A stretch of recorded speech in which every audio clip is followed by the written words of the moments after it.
تقسیم کے تشریف فرما اساتذہ کرام، ریسرچ اسکالرز، طلباء و طالبات، آپ سب کو میری طرف سے پیار کا آداب، السلام علیکم۔ میرا تعلق ضلع ڈوڈا سے ہے اور میں نے حال ہی اپنا پی ایچ ڈی کا مطالعہ سبمٹ کیا ہے۔ میرا موضوع تھا جموں میں اردو نثر کا آغاز و ارتقا، اور آج کے میرے مقالے کا عنوان ہے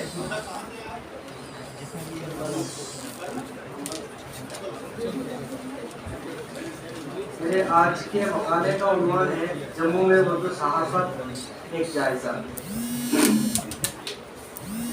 ریاست جموں و کشمیر میں اردو صحافت کی ابتدا اس وقت ہوئی جب یہاں اردو زبان و ادب کا ابتدائی دور تھا۔ چونکہ ریاست جموں و کشمیر میں اردو زبان و ادب کی ابتدا کے کافی عرصہ بعد ریاست کے صحافیوں کو اپنے اخبارات و رسائل کی اجازت ملی۔ ریاست جموں و کشمیر میں اردو زبان و ادب کے فروغ دینے میں اخبارات و رسائل کا اہم رول رہا ہے۔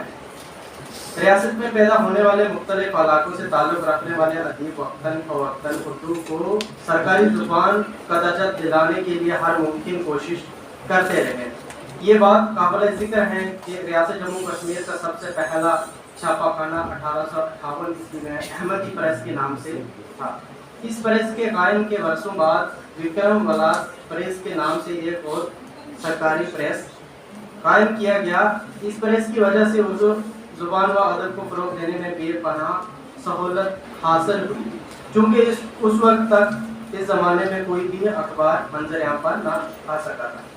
ریاست جموں و کشمیر میں اردو صحافت کا آغاز اردو زبان کی ابتدا کے بہت بعد میں ہوا۔ اس کی خاص وجہ یہ رہی کہ ڈوگرا حکومت کے دور میں کسی بھی صحافی کو اخبار نکالنے کی اجازت نہیں تھی، جس کی وجہ سے ریاست کے بہت سارے قلمکار بیرون ریاست میں جا کر اپنے اخبارات اور رسائل نکالنے لگے۔ ان تمام اخبارات میں کہیں نہ کہیں ریاست کے مسائل کو پیش کیا جاتا رہا۔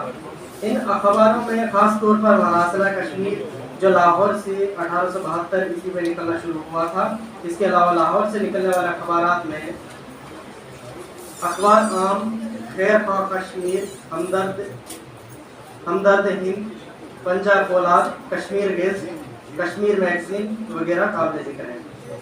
ان اخبارات سے پہلے صحافیوں نے ریاست جموں و کشمیر میں اخبارات نکالنے کی بہت کوششیں کی تھی، مگر ساری کی ساری ناکامیاب رہی۔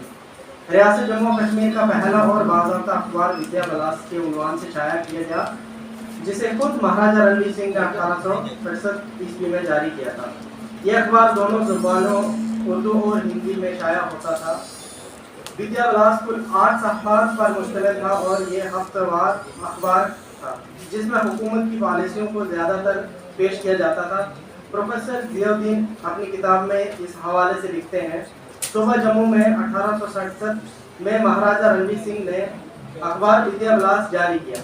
دربار کے زیر سایہ پروان چڑھنے والا ہفتہ روزہ اخبار 8 صفحات پر مشتمل ہوا کرتا تھا۔ یہ اخبار ادبی سرگرمیوں اور حکومت کی پالیسیوں سے زیادہ تعلق رکھتا تھا۔ اس سے پہلے ریاست کے مشہور قلمکار سالک رام سالم نے اخبارات جاری کرنے کی کوشش کی تھی، مگر کامیابی حاصل نہ ہو سکی۔ اس کے بعد وہ مجبور ہو کر لاہور چلے گئے، جہاں سے انہوں نے اپنا ہفتہ روزہ خیر خواہ کشمیر کے نام سے جاری کیا۔ سالک رام سالم کے بھائی ہر گوپال خستہ بھی اپنے زمانے میں بڑے ادیب تھے۔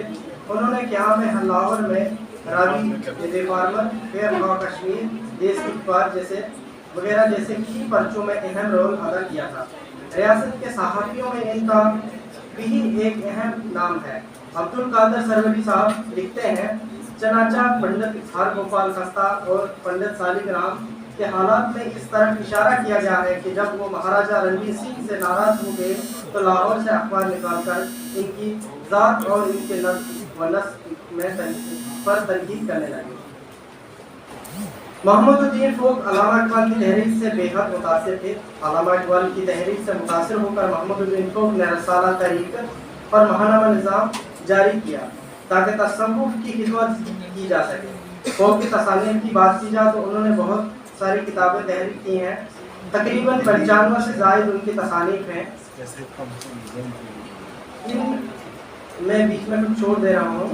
انہیں متذکرہ بالا تصانیف سے معلوم ہوتا ہے کہ محمود الدین فوق ریاست جموں و کشمیر کے عوام اور خاص طور پر کشمیری عوام کی رہنمائی میں ہر وقت پیش رہے تھے.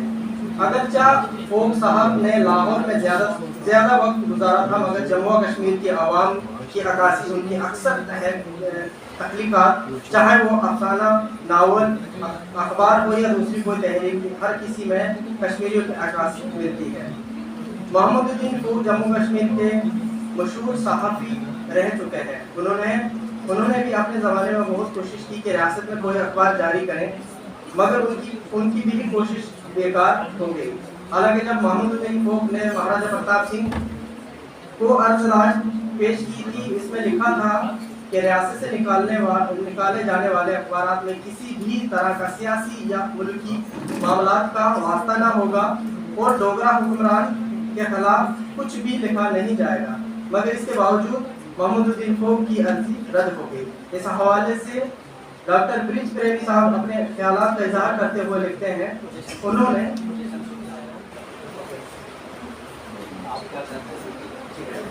اس کے بعد محمود الدین فوق مجبور ہو کر لاہور چلے گئے، جہاں سے انہوں نے متعدد اخبارات جاری کیے. اور اس کے کئی عرصہ بعد جب مہاراجہ ہری سنگھ کے دور میں اجازت ملی تو انہوں نے 1933 عیسوی میں اپنا اخبار کشمیر جدید کے عنوان سے جاری کیا، مگر یہ صرف 2 سال تک ہی محدود رہا. اس کے بعد یہ بند ہو گیا. بیچ میں چھوڑ دے رہا ہوں.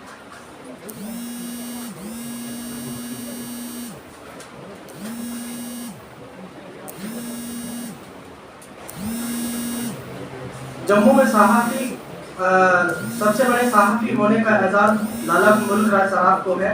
لالا ملک راج سراف سے پہلے جموں میں ڈوگرا حکومت کے دوران بہت سارے قلمکاروں نے اخبارات اور رسائل جاری کرنے کی کوشش کی، مگر انہیں کامیابی حاصل نہ ہو سکی. جموں میں ڈوگرا حکومت کے دوران سب سے پہلے لالا ملک راج سراف کو اخبار نکالنے کی اجازت ملی اور انہوں نے اپنا پہلا اخبار 1924 عیسوی میں رنبیر کے عنوان سے شائع کیا تھا. اس بات میں کوئی دو رائے نہیں تھی کہ اس اخبار میں شروع میں ڈوگرا حکومت کے مفادات کی ترجمانی کی جاتی تھی، مگر یہ بات قابل ذکر ہے کہ رنبیر اخبار سے ہی ریاست کے لوگوں کی ہمت افزائی ہوئی. رنبیر اخبار کا سب سے پہلا شمارہ 24 جون 1924 عیسوی کو جموں سے شائع کیا گیا. ملک راج سراف بنیادی طور پر ایک مشہور صحافی تھے. اردو ادب کی دیگر اصناف ادب میں انہوں نے تبادمائی کی تھی. اردو زبان کے علاوہ انہیں انگریزی میں بھی کافی مہارت حاصل کی. صحافت کے میدان میں انہیں زیادہ دلچسپی تھی، اس لیے انہوں نے اپنی تعلیم کے فوراً بعد صحافت میں اپنے جوہر دکھائے.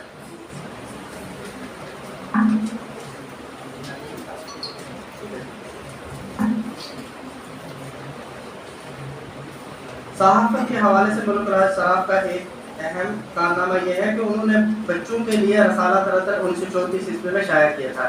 یہ رسالہ شمال ہندوستان میں بچوں کا سب سے زیادہ کثیر الشاعت پرچہ تھا. رنبیر اور رتن میں نہ صرف ریاست کے قلمکار اپنی تحریروں کو شائع کرتے تھے، بلکہ ملک کی سطح پر ان اخباروں میں قلمکاروں کی تخلیقات کو بھی شامل کیا جاتا تھا. یہ بات قابل ذکر ہے کہ لالا ملک راج سراف کی کوششوں سے ہی ریاست کے صحافیوں کی ہمت افزائی ہوئی تھی اور انہیں کی بدولت ریاست جموں و کشمیر میں آل انڈیا کشمیر جرنلسٹ ایسوسی ایشن کا بھی انعقاد ہوا تھا. لالا ملک راج سراف کے بارے میں اس بات سے انکار نہیں کیا جا سکتا ہے کہ وہ سیاسی تنظیموں کے ساتھ نہیں بلکہ سماجی تنظیموں کے ساتھ ہر وقت پیش رہے تھے. مختصراً طور پر یہ کہا جا سکتا ہے کہ جموں خطے میں جن صحافیوں نے اس میں اہم رول ادا کیا تھا، ان میں نرسنگ داس نرگس، ہر گوپال خستہ، سالک رام سالک، دیا کشن گردش، اللہ رکھا ساگر، موہن یاور، وجے سوری وغیرہ کے نام قابل ذکر ہیں. ان صحافیوں نے نہ صرف صحافت کے میدان میں اہم رول ادا کیا تھا بلکہ اردو ادب کی دیگر اصناف ادب میں بھی اہم کردار نبھایا تھا. شکریہ.